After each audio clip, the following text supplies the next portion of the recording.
Bonjour à toutes et à tous et bienvenue sur ce nouvel épisode du podcast Impacté au féminin où le but et la mission, c'est d'ensemble de pouvoir vous inspirer, vous influencer dans le bon sens bien sûr et vous impacter pour vous montrer que, et mon rôle, moi, ma mission, c'est d'aider les femmes à comprendre qu'elles peuvent obtenir plus de leur vie et notamment comment on obtient plus de sa vie probablement en montant un business et comment on peut obtenir son indépendance. Et pas que beaucoup de gens parlent d'indépendance financière, moi je parle de l'indépendance tout court et moi ce qui est important pour moi c'est l'indépendance géographique également qui est plus, pour moi c'est ma priorité.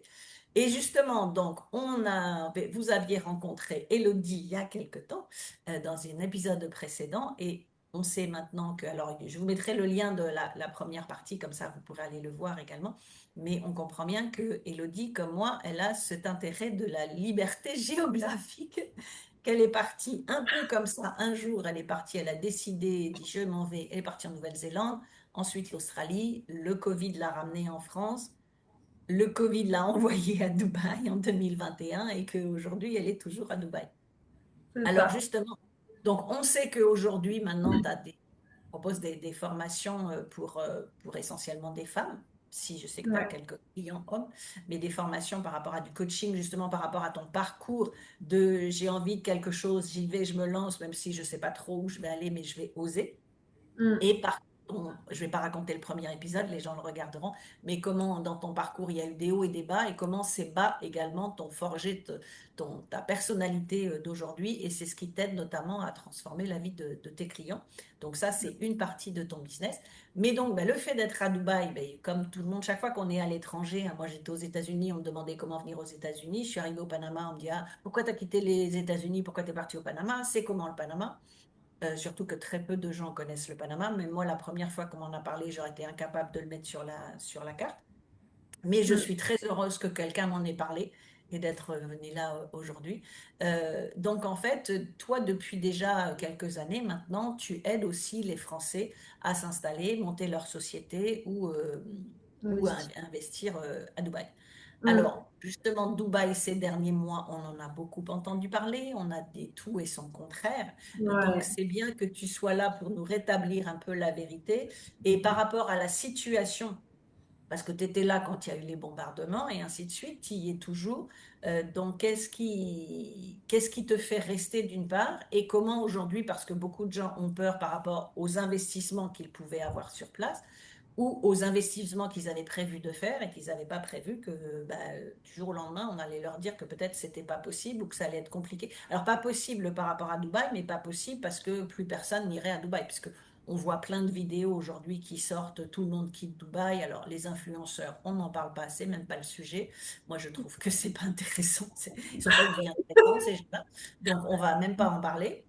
Ouais. Mais comment des gens qui sont justement entrepreneurs ou qui avaient envie d'investir, comment ça se passe, c'est quoi la vie à Dubaï aujourd'hui? Ouais. Bah déjà, la vie à Dubaï, elle a repris comme avant. J'ai envie de dire, on voit même pas qu'il y a encore des négociations qui sont en train de se faire avec Trump et l'Iran. Et bref, aujourd'hui, nous, on a repris notre vie et on continue d'avancer. Même pendant la guerre, on continuait quand même de vivre normalement. C'est juste qu'effectivement, de temps en temps, on recevait des alertes. Attention, éloignez-vous des fenêtres. Voilà, on est en train d'intercepter un missile. Mais je trouve déjà d'une que Dubaï a très très bien géré la situation. Moi honnêtement, je suis admirative du leadership de Dubaï. En mode, ne diffusez pas des vidéos de missiles, ne diffusez pas la peur ou des images négatives, parce qu'en fait, ils savent que le négatif se diffuse beaucoup plus facilement que le positif. Et en fait, on ne peut plus gérer une population ou un groupe de personnes à partir du moment où la peur, elle est chez les gens. Parce que la peur va mettre les gens en mode survie et va les faire faire n'importe quoi. Donc, Dubaï, leur stratégie, ça a été surtout faire en sorte que notre peuple se sente toujours en sécurité pour qu'il ne rentre pas en mode survie et dans la peur et qu'on puisse toujours contrôler et gérer un peu ce qui se passe au sein de la ville. Donc, moi, ultra admirative sur la manière de réagir des Émirats, la manière de se comporter face à la situation. Ça nous a permis, enfin moi personnellement, je ne me sentais pas du tout en insécurité. Alors après, je ne vivais pas à La Palme ni en centre-ville, donc les explosions, je ne les ai pas entendues. Même quand j'étais au bureau en centre-ville, j'ai eu de la chance, j'étais pas là dans les moments d'explosion. Donc je les ai pas entendues.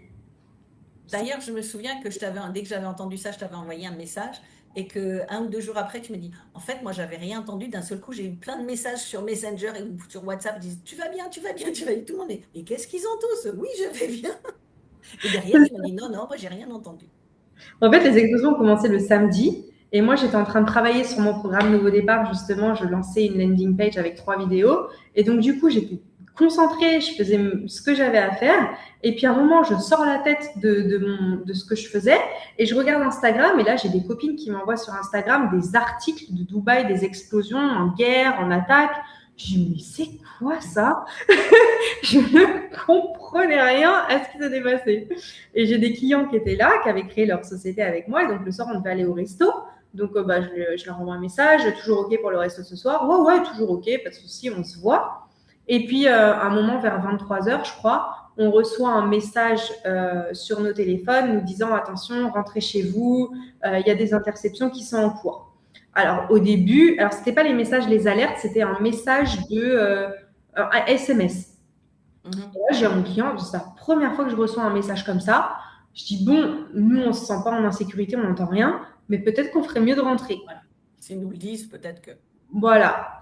Donc, je prends la voiture, je rentre, mon client, il rentre. J'arrive chez moi, j'ai ma famille qui m'appelle sur WhatsApp, donc je me mets en visio avec mes parents. Je leur dis, mais j'ai rien, il se passe rien du tout.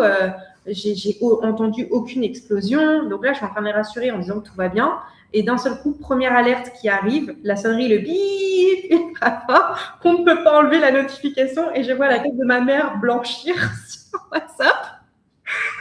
Là, j'ai dit, il y a 2 minutes, j'étais en train de leur dire, vous inquiétez pas, tout va bien. Et d'un seul coup, on est en visio et on a le bip. Là, il y a panique. Et donc, du coup, c'était la première alarme. Donc, première alarme, j'ai pas su comment réagir. J'ai fait une tête bizarre. Mon père, il m'a dit, Elodie, ça va? Je lui dis, bah, c'est assez étrange de recevoir. En fait, je sais pas ce que je ressens. Je sais pas si c'est de la peur, pas de la peur ou quoi que ce soit, mais c'est la première fois de ma vie que je reçois une alarme qui me dit, éloignez-vous des fenêtres au cas où il y a une explosion. Couvrez-vous, rentrez à l'intérieur. Donc, mon père qui a fait l'armée, je lui demande, je lui dis, bah, papa, qu'est-ce qu'il faut faire en cas d'explosion au cas où? Donc là, il me dit, prends une serviette aussi, couvre-toi de manière à protéger les voies respiratoires si jamais il y a quelque chose qui se passe en vrai. Et donc, mon père me dit, reste avec moi, enfin, reste avec nous au téléphone. Donc là, je parle avec mes parents, puis là, on reçoit la deuxième alerte, thank you for your cooperation, donc merci pour votre coopération, etc., etc. Donc, mon père me dit, ça va aller. Je dis, oui, t'inquiète pas, tout va bien. Première alarme, ça fait toujours bizarre de recevoir quelque chose comme ça. Mais je dis, j'ai rien entendu. Regarde, t'as vu, il y a eu une alarme, t'as entendu une explosion? J'ai rien entendu du tout, donc j'ai pas l'impression d'être dans un pays en guerre. Je dis, t'inquiète pas, je te tiens au courant. Et donc, le lendemain, on se réveille, enfin, la vie continue. Le lundi, je vais au bureau, je vais voir les équipes. Les bureaux sont toujours ouverts. J'appelle, oui, viens, tout le monde vient au bureau, etc. Et au final, la vie a continué. Et puis après, les alarmes venaient, mais au final, c'est devenu comme une habitude. Bon, bah, ok, il y a une alarme. Bon, bah, c'est sûr, on va pas se promener dans la rue au moment où il y a une alarme. Si on est dans la rue, on va rentrer à l'intérieur. Mais franchement, la vie, elle continuait et tout allait bien. Donc non, franchement, j'étais Par très. rapport à tout ce que nous, on voyait pendant ces quelques jours-là, enfin, moi j'étais déjà ici, mais en Ouais. France, quand on voit ce qu'ils nous mettaient au niveau des médias, c'était pas du tout dans ce sens-là que c'était annoncé. Et c'est aussi pour ça, j'aime bien quand tu as dit que à Dubaï, ils ont fait, et heureusement qu'ils ont demandé aux gens de ne pas paniquer, parce que qu'est-ce qu'ils ont fait en France quand ils ont montré, effectivement, les gens qui étaient en vacances là-bas, parce que je m'aperçois, parce que tu n'es pas la seule personne que je connais à Dubaï, et tous, je vous ai demandé comment c'est maintenant. Vous m'avez tous dit, bah non, tout va bien, c'est pas ce qu'on voit. Et en fait, c'est surtout les gens qui étaient en transit ou les gens qui étaient là en vacances. Qui, en transit, ils peuvent pas repartir en vacances. Donc, c'est la panique, elle s'est créée à cause de ça et à cause des vidéos qu'on nous met en France en disant ça bombarde dans tous les sens. Et c'est Ouais. là où aussi on voit bah, la différence de politique entre les deux, de mettre les gens dans la peur ou de mettre les gens dans une situation plus sereine en disant on se calme et puis après, et on agit en fonction d'eux. C'est ça. Et j'avais une copine italienne. Son père lui avait envoyé une vidéo qui avait été passée aux informations italiennes où il y avait un bâtiment à DIFC quand ils ont attaqué Citibank, la banque américaine, qui s'effondrait. Elle lui a dit, mais papa, écoute même pas ça. Je vais à DIFC. Elle a pris son téléphone en visio. Elle a dit, regarde le bâtiment. C'est le balcon là. Et c'était juste un bout de bâtiment accroché, le bâtiment toujours droit. Et son père lui a dit, mais on dirait qu'il n'y a rien. Et elle lui dit, tu vois la différence? Et en fait, il y a eu beaucoup de messages de Français. Moi-même, ma famille m'a demandé de revenir. Ils ont voulu organiser des vols de rapatriement. En fait, ce que je disais aux Français, c'est attention, l'Europe a un intérêt à diffuser de la peur sur les familles. Pourquoi? Parce que les familles vont mettre pression aux expatriés, les expatriés vont rentrer. Tous ceux qui se sont inscrits sur le fil d'Ariane pour les vols de rapatriement, la liste a été transmise aux impôts français. Déjà, première chose à savoir. Deuxième chose, la France, quelle est sa manière de gagner de l'argent? À travers les impôts et les taxes. On a de plus en plus de gens qui s'expatrient parce que la situation économique en France est la France va mal, on le sait. Et donc, du coup, très mal, il faut récupérer de l'argent. Donc, des gens qui partent de Dubaï, qui reviennent en France, on récupère des gens qui payent des impôts et des taxes. Donc, on récupère des revenus. Ensuite, il y a eu beaucoup d'insultes sur les Français qui se faisaient rapatrier en disant on ne va pas payer des gens qui ont critiqué la France pour partir. Alors, premièrement, les influenceurs qui critiquent Dubaï, c'est 1,6% de la population, il me semble. Donc, c'est minime alors qu'on parle que d'eux, quoi. C'est pour ça que j'ai dit on n'en parle même pas parce que exactement. c'est pas des gens intéressants, c'est pas des gens qui montrent un modèle, c'est pas des gens qui inspirent ni quoi que ce soit. Et c'est vraiment infime par rapport à la population qui était sur place, quoi. Exactement. Moi, pour accompagner des clients qui s'installent à Dubaï depuis plusieurs années déjà, la moitié des personnes ne viennent pas forcément par rapport à ça. C'est aussi pour leur famille, pour la sécurité. On entend des histoires de poignarder des maîtresses dans les écoles en France. À Dubaï, ça n'existe pas, ce genre de choses. Et donc, du coup, ce que je disais, c'est que déjà, la fameuse Maïva qui a mis tout un scandale sur les réseaux sociaux, elle, déjà, elle a un travel ban à Dubaï, donc elle est bannie de voyager depuis Dubaï, parce qu'elle-même, elle n'a pas respecté les lois aux Émirats. Donc, il y a un moment, il ne faut pas tout mélanger. Et en plus de ça, le vol de rapatriement, c'est une reconnaissance de dette qu'on signe envers l'État français et on doit payer le vol dans les X jours une fois qu'on est arrivé en France. Donc, ce n'est pas un cadeau. Et sachant que Air France a arrêté complètement de fonctionner, bon, ils n'ont même pas fait les vols de rapatriement au final, mais s'ils les avaient fait, ça aurait été grâce à ça qu'ils auraient ramené du business depuis Dubaï. Donc, il y a eu en fait toute une déformation de l'information en France, mais en pleine manipulation, quoi. Voilà, mais qui était voulu parce qu'on peut manipuler des gens par la peur beaucoup plus facilement que en temps normal. C'est bien connu, quand il y a eu le Covid, ils ont fait passer des lois qui n'auraient jamais été acceptées avant. Mais parce qu'en période de Covid, on était en pleine période de crise et les gens avaient peur, et ben du coup, on a pu faire passer des choses. Là, il y a eu Epstein, il y a eu d'autres choses qui se sont passées. On ne va pas rentrer dans une histoire géopolitique, mais effectivement, il y a d'autres choses qui sont en train de se passer à côté. Et donc, d'accentuer et de mettre le mal sur les Émirats arabes unis arrange l'Europe pour faire passer d'autres choses en parallèle.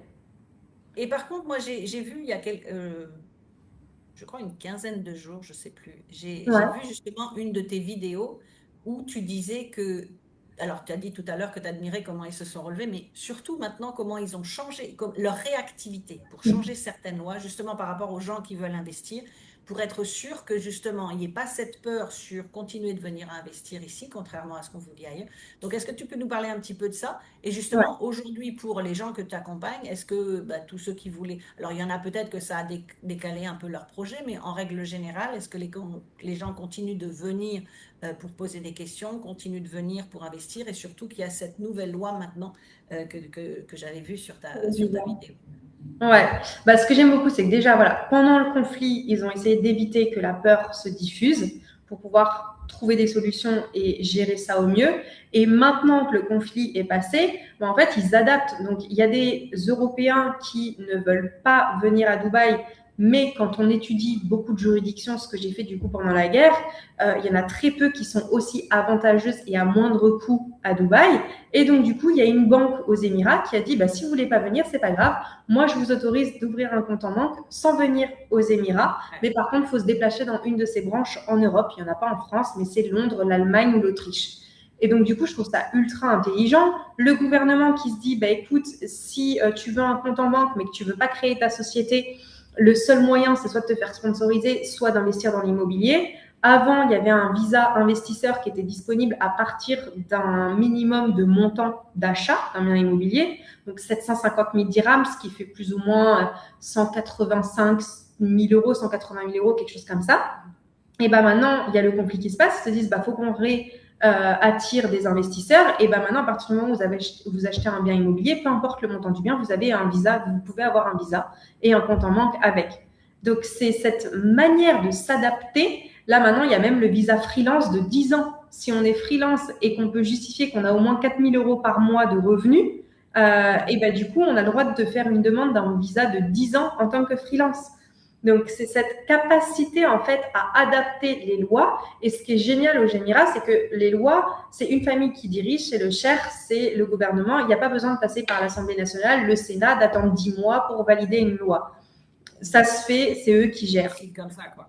Et c'est pour ça qu'ils Exactement. sont très réactifs, en fait. Et ils sont pas là dans subir la situation, ils sont là dans la réactivité pour Ouais. continuer. Et moi, j'ai toujours entendu dire, parce que bon, je suis allée 2 fois à Dubaï aussi, et Ouais. c'était les premières fois où on se voyait en vrai, parce qu'avant, en 2020, on se voyait En visio.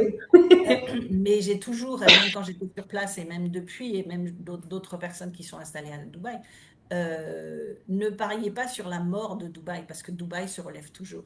Ouais. Donc ça, On c'est l'a important vu. de savoir que c'est un pays qui se relève toujours, qui est très réactif. Et là, ils ont pu le prouver, parce qu'avant, les gens disaient, oh là là, mais faites attention, vous avez dit que pendant Covid, ils s'en sortiraient pas, et ainsi de suite, s'en sortis encore mieux. Et là, ils le prouvent une nouvelle fois, en fait. Ouais, j'ai envoyé un email d'ailleurs, une newsletter à mes contacts la semaine dernière en leur mettant à chaque fois le pourcentage d'augmentation des prix après chaque crise. Donc il y a eu Ouais. 2008, il y a eu 2020. Là, il y a eu aussi les inondations il y a Oui, 2 ans. l'année Là, dernière. il y a la guerre et à chaque fois les prix dans les 6 à 12 mois, on a réaugmenté. Et du coup, tout le monde le dit, mais Dubaï, ici, ils disent qu'en 6 mois, 1 an, les prix vont redevenir comme avant, voire même plus haut et que le pays va repartir. Et moi, je le vois au niveau des ventes. Alors, au mois de mars, j'ai fait des petites ventes. J'ai quand même eu 5 devis qui ont été signés, mais ça a plus été de l'administratif, c'est-à-dire mettre à jour des licences. Ça a été, il y a eu un advertiser permit qui est sorti pour tous ceux qui faisaient de la promotion depuis Dubaï. Il fallait un permis spécifique, donc je l'ai proposé à mes clients de m'en occuper. Des testaments pour ceux qui avaient des biens immobiliers s'ils le voulaient, pour que ça passe pas sur la loi de la charia, la loi musulmane. Euh, voilà, pas mal de choses comme ça. Mais du coup, effectivement, en création d'entreprise, j'en ai fait qu'une au mois de mars, au moment de la guerre. Et ça a été un client qui avait déjà le Golden Visa et qui a pu créer sa boîte sans venir à Dubaï. Euh, Mois d'avril, j'ai quand même fait 2 ventes. Bon, c'est pas énorme, mais j'ai eu quand Ça même, veut dire que ça n'a pas tout coupé, quoi. voilà, ça a vraiment ralenti, mais ça n'a pas tout coupé. Et là, au mois de mai, eh ben, cette semaine, je viens de signer 3 créations d'entreprise. Là, on est vendredi et voilà. Donc, Donc, ça, est-ce que c'était des gens qui étaient déjà intéressés avant et que ça les a pas bloqués? Ou est-ce que c'est des gens qui se disent justement, bah, finalement, ils s'en sont bien sortis, je vais y aller quand même, parce que on sait quand même que sur la liste d'expatriation, voilà, Dubaï, ça fait partie des 5 villes, c'est oui, top. parce que c'est une ville, c'est pas Ouais. un pays, on précise bien, des 5 villes dans le monde où c'est en priorité. Et donc, du coup, ça n'a pas stoppé les investisseurs Non. sérieux à venir s'installer. Alors là, j'ai eu 2 clients français et un client australien.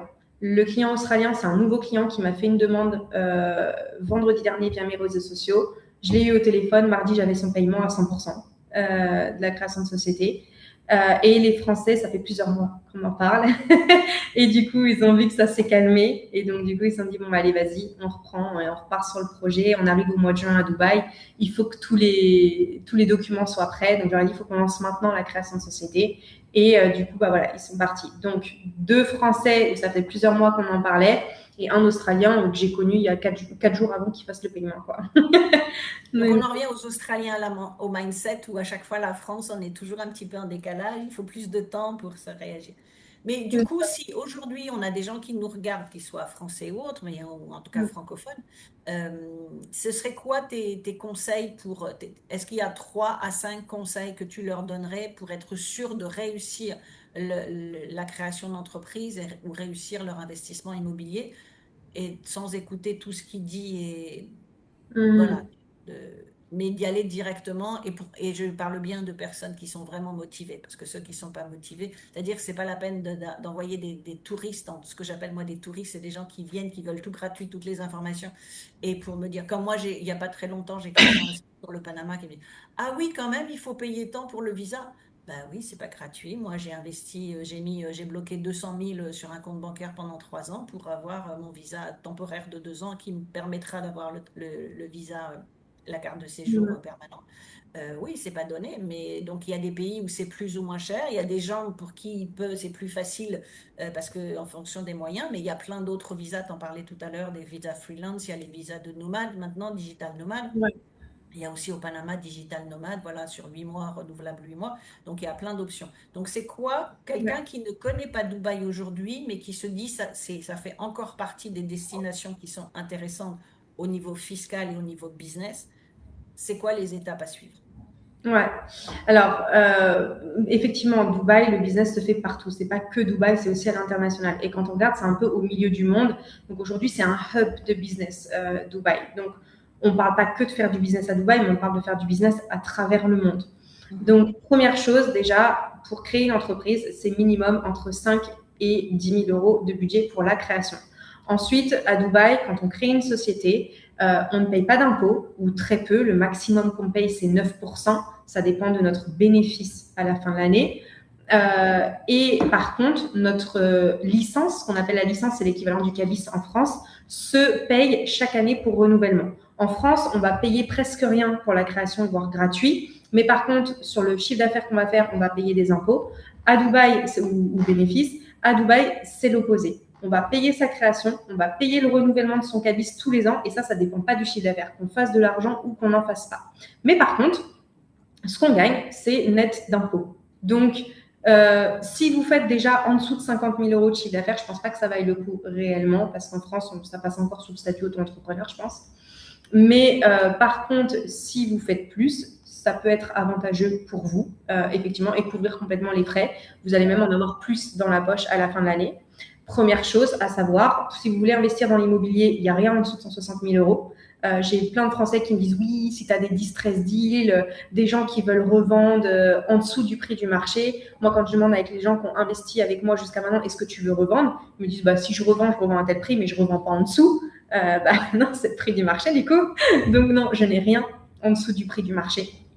Personne ne veut revendre. Et à Dubaï, un bien immobilier, ça se finance sur 3 à 5 ans maximum. Donc, des investisseurs qui ont acheté il y a 3 ans, ils ont déjà payé leur bien immobilier. Ils n'ont rien à perdre de garder un an de plus pour attendre que les prix réaugmentent et le remettre. Donc, oui, il y a un avantage à venir en ce moment parce que du coup, les prix des loyers sont moindres parce qu'il y a quand même beaucoup de gens qui ont quitté Dubaï. Donc, effectivement, on a des prix de 2 chambres au prix d'une chambre, mais ça, c'est en location uniquement. La location est très avantageuse. L'achat, il n'y a pas plus d'opportunités que ça. Et aujourd'hui, je dirais même si on veut se positionner dans du neuf, les prix qui à l'heure actuelle, c'est des prix bas par rapport à ce qui va venir. Parce que du coup, les prix qui sont vendus aujourd'hui, c'est des prix qui ont été fixés quand il y a eu l'achat des matières premières avant le conflit et qu'aujourd'hui, l'essence a augmenté, l'acier a augmenté, le ciment a augmenté, les coûts les matières premières ont augmenté. Les prochains projets qui vont sortir dans les prochains mois, dans les 12 prochains mois, vous allez voir que les prix vont augmenter sur du neuf. Donc, premier Et par conseil. contre, Ouais. il faut expliquer aussi que les gens qui viennent en location, il faut payer le loyer à l'année sur un an. Ouais, Ça, c'est alors important. maintenant, ils sont Est-ce un peu qu'ils ont plus évolué souples. par rapport à ça ou justement? Parce que beaucoup de Ouais. gens disent bah, comment je fais pour payer un an d'avance, quoi. Ouais, ils sont beaucoup plus souples sur ça maintenant. Avant, ce qui se faisait beaucoup, c'était entre 1 et 3 chèques. Par contre, on paye à l'année. Enfin, on a un contrat d'un an. On est obligé de faire l'année. Ou sinon, il y a 2 ou 3 mois comment on appelle ça, de préavis. Euh, et du coup, on peut payer en 1 à 4 chèques, donc une fois tous les trimestres. Et maintenant, on a des propriétaires qui acceptent le chèque mensuel. Alors, avant le conflit, ils augmentaient le prix en fonction du nombre de chèques. Ils disaient, bah, si tu payes en un chèque, je te fais une réduction. En 12 chèques, ça te coûte tant. Aujourd'hui, vu que les propriétaires ont un petit peu plus de mal à louer en ce moment, ils acceptent et ils sont un petit peu plus souples. Mais encore une fois, d'ici les 12 prochains mois, on attend un retour complètement normal sur le marché et un nombre d'habitants qui est remonté comme avant le conflit. Et là, du coup, tous les nouveaux projets qui sont en train de se lancer, c'est des projets qui vont être livrés entre 2028, 2029, 2030.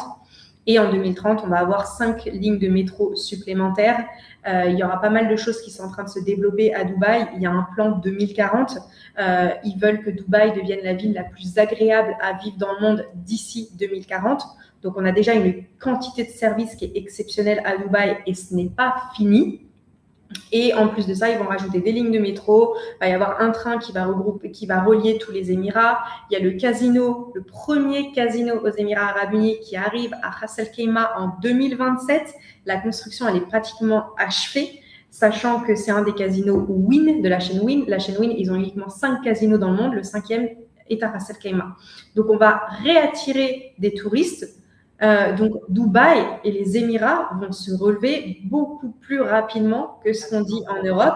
Et j'ai juste envie de dire que c'est même maintenant qu'il faut se positionner avant l'augmentation des prix, que ce soit en création d'entreprise ou C'est autre. comme toutes les personnes, et je t'ai partagé une vidéo il n'y a pas très longtemps de quelqu'un qui parlait d'investir à Dubaï, qui disait qu'il y était pendant Covid, qu'il avait pas, il avait hésité à acheter, finalement il n'avait pas acheté, et que maintenant bah, les prix, ils ont fait du x3 pratiquement par rapport à cette période-là. Et on est dans la même situation, c'est-à-dire si les gens sont vraiment intéressés à investir à Dubaï en ce moment, c'est maintenant, c'est pas dans 2, 3 ans, parce que là les prix vont Ah flamber, ouais, hein. il prévoit une augmentation des prix. Alors aujourd'hui, on est à peu près en moyenne à 5 500 euros du mètre carré. Je fais une grosse moyenne globale pour Ouais, l'immobilier, parce que bien après, sûr. ça dépend aussi, mais en grosse moyenne, on va dire. Et le gouvernement parler de 10 à 15 000 euros du mètre carré d'ici 2040, entre Ouais. 10 et 15 Donc 000 on fait du euros. x3. Donc on va faire du Fois 2, x3. fois 3. Exactement. Donc, dans les 15 prochaines années, et à Dubaï, c'est complètement possible de faire ça en 15 ans.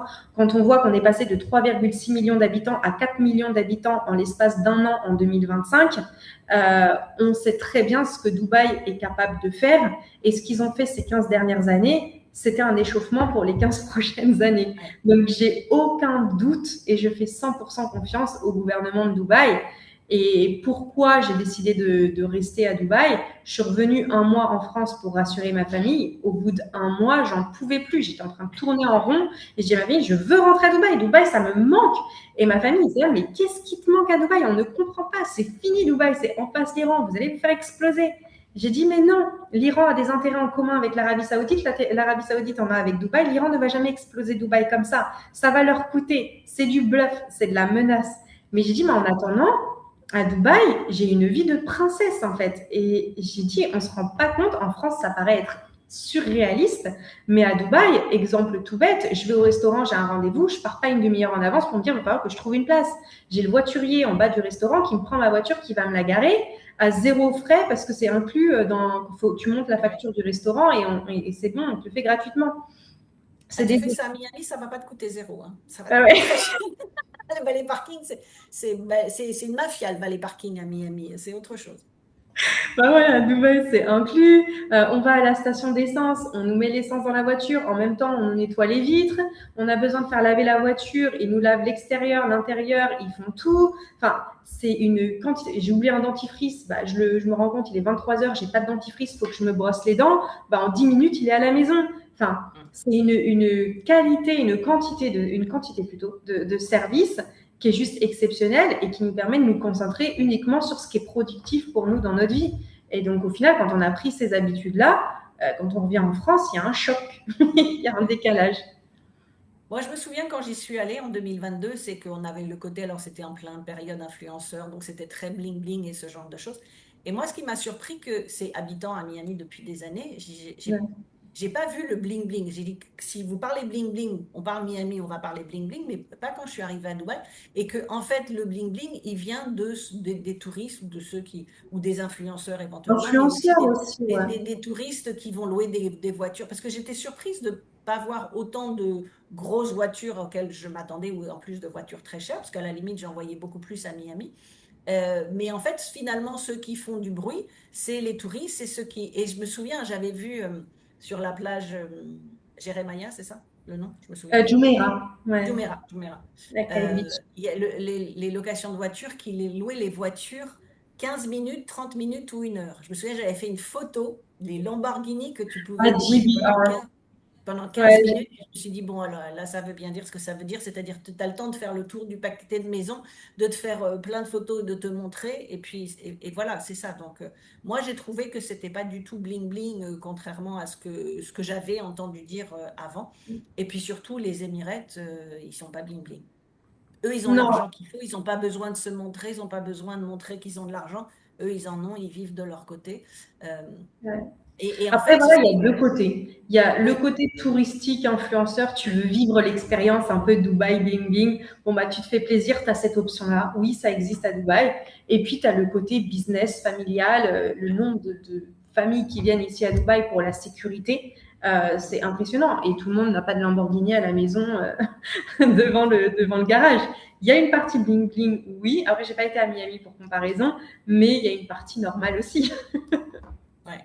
Et en fait, et justement, Dubaï est aussi connu par rapport à la question de sécurité. Ouais, Alors, je sais qu'on m'avait prévenu avant que je parte, mais le premier jour où j'arrive, ou le deuxième, je sais plus, non, le premier jour, j'arrive, j'étais à la marina, puisque j'allais là-bas pour organiser l'Abondance Retreat Dubaï.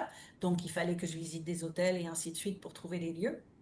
Et ouais, j'arrive dans le mall qui est au niveau de la marina.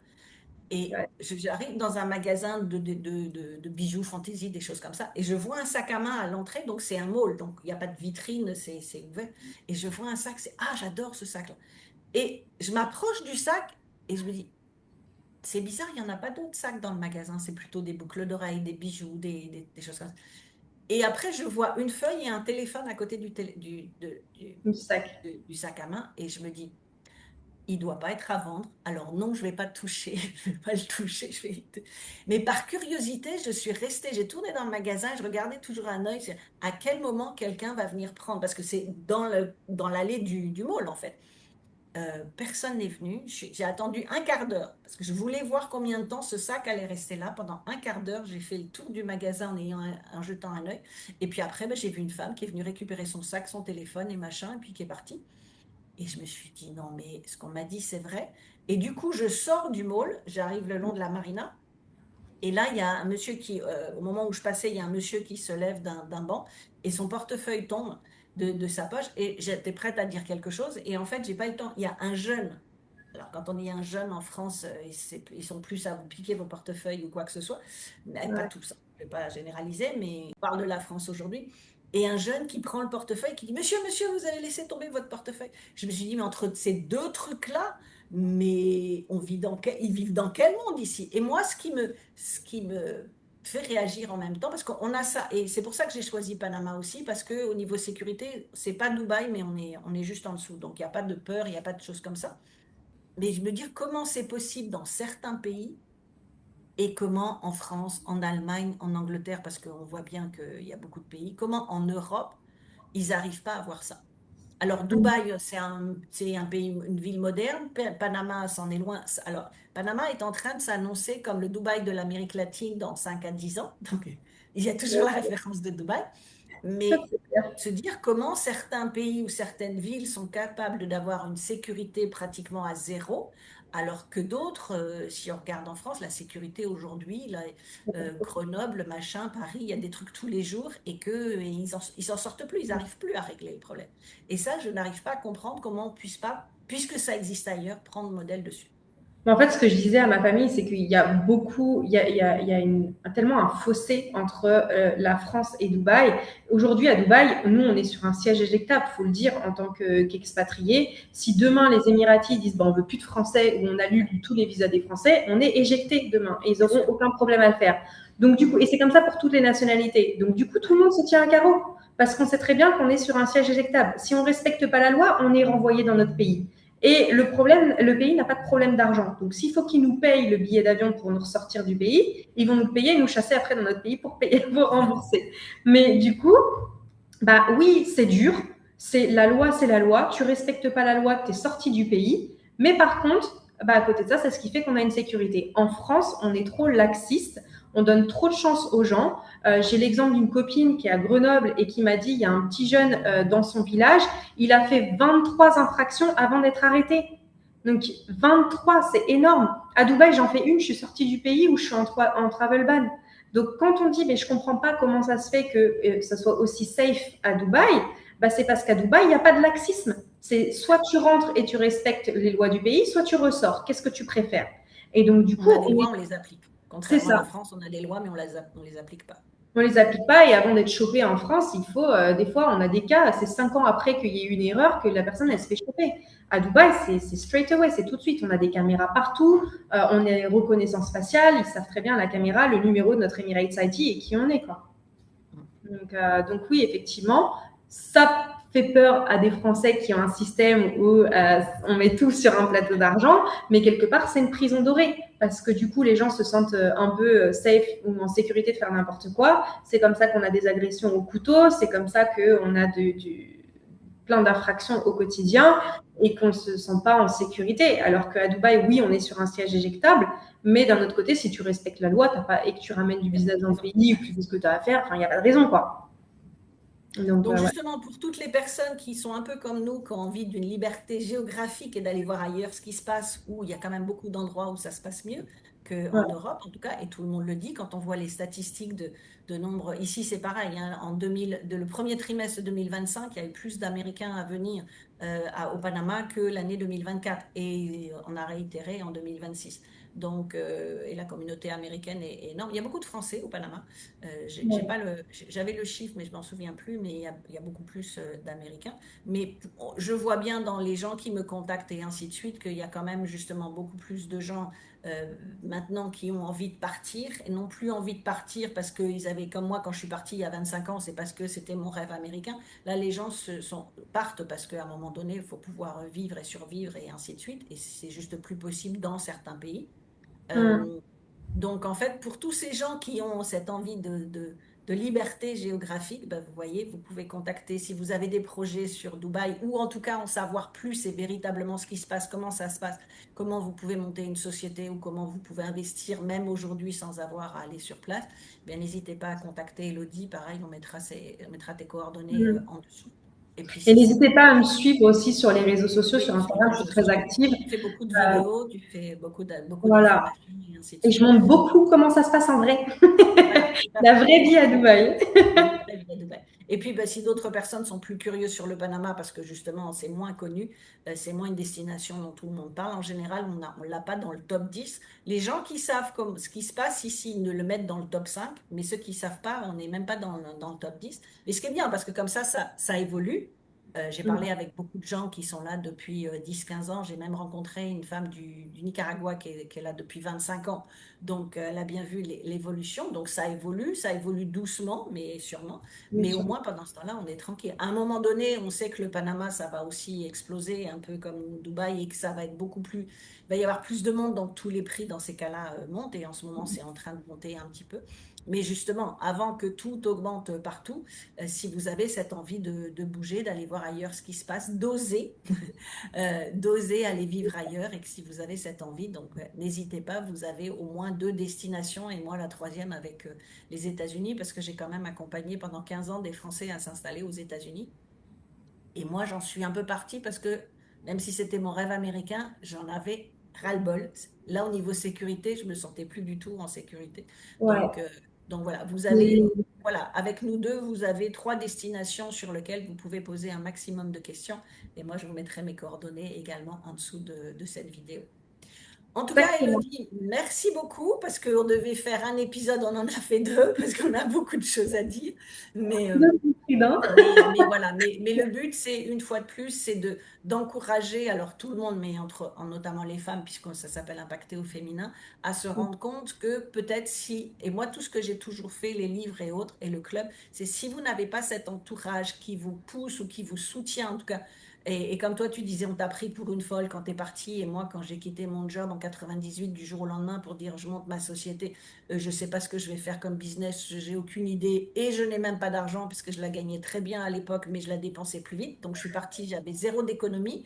Je donnais ma démission, donc il n'y avait pas de chômage possible et tout le monde m'a dit tu vas pas y arriver, tu vas pas y arriver.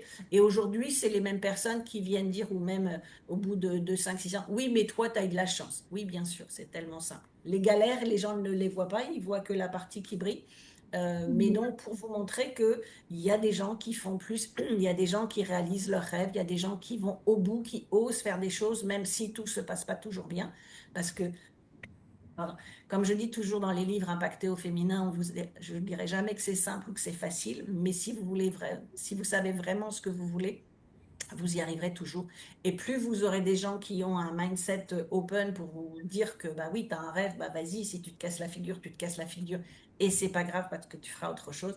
Et ben justement, on est là pour ça, tout dans le podcast Impacté au féminin. Merci infiniment, Elodie. Et puis, bah, on Merci, est heureux Paulina. de. Moi, je suis contente de savoir que voilà, tout va bien à Dubaï parce que j'aime beaucoup Dubaï. Tout va Donc, bien et j'en suis revenue, je ne repartirai plus. tu ne repartiras plus. À Bon. toutes, merci infiniment. Et puis, ben, on vous retrouve dans le prochain épisode. Et puis, n'oubliez pas, vous avez tous les liens en dessous de cette vidéo. Top. Merci, au revoir. Au revoir.